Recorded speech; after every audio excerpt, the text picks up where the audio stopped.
मेरे प्यारे बच्चों, मैं आपको एक कहानी सुनाती हूँ। तो चलिए सुनो। एक नदी के किनारे एक जामुन का पेड़ था। उस पर एक बंदर रहता था। उस पेड़ पर बहुत मीठे मीठे जामुन लगते थे। एक दिन एक मगरमच्छ खाना तलाशने पेड़ के नीचे पहुंचा। उसने देखा कहीं भी भोजन नहीं मिल रहा है। फिर उसकी नज़र जामुन के पेड़ पर पड़ी तो उसने देखा कि बंदर कितने मीठे मीठे जामुन खा रहा है। फिर उसने बंदर से मदद मांगी। बोला, भाई आप तो बहुत मीठे मीठे जामुन खा रहे हो, कृपया मुझे भी दीजिए। बंदर को दया आ जाती है और वो जामुन दे देता है। फिर उसकी उन दोनों की मित्रता हो जाती है एक दूसरे से। फिर रोज़ बंदर जामुन खिलाता था और मगरमच्छ खाता था और आपस में खेलते थे दोनों। एक दिन वो मगरमच्छ अपनी पत्नी के लिए जामुन ले गया। उसकी पत्नी ने जब जामुन खाए तो वह बोली, अरे वाह, कितने मीठे जामुन हैं। और वो बहुत खुश हुई। उसने कहा कि तुम्हारा दोस्त हमेशा जामुन खाता है तो वो कितना मीठा होगा।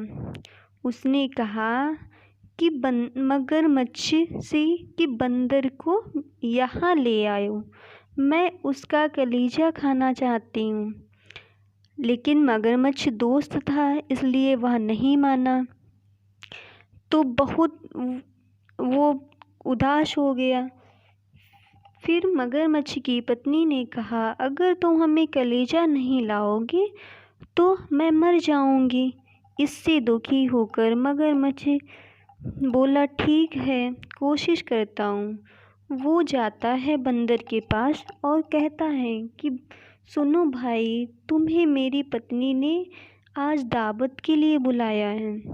मगरमच्छ ने बहुत ही खुश होकर कहा। फिर वो बंदर ने कहा, चलो चलते हैं। मगरमच्छ ने कहा कि चलो, मीठे मीठे पकवान खूब खिलाएंगे आपको। फिर दोनों चले आते हैं। रास्ते में पहुंचते हैं तब वो सोचता है मगरमच्छ कि क्यों ना मैं बंदर को बता दूं सच्चाई के बारे में।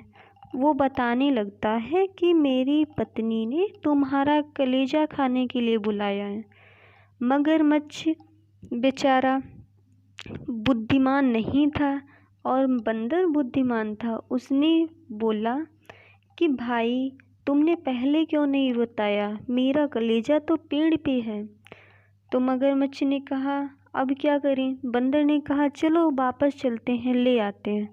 मगरमच्छ वापस आया और बंदर कूद कर पेड़ पर चढ़ गया और पेड़ पर चढ़ के हंसने लगा। बोला, अरे मूर्ख, कलेजा क्या पेड़ पे टंगा होता है? बिना कलेजे के इंसान कैसे जिंदा रहेगा?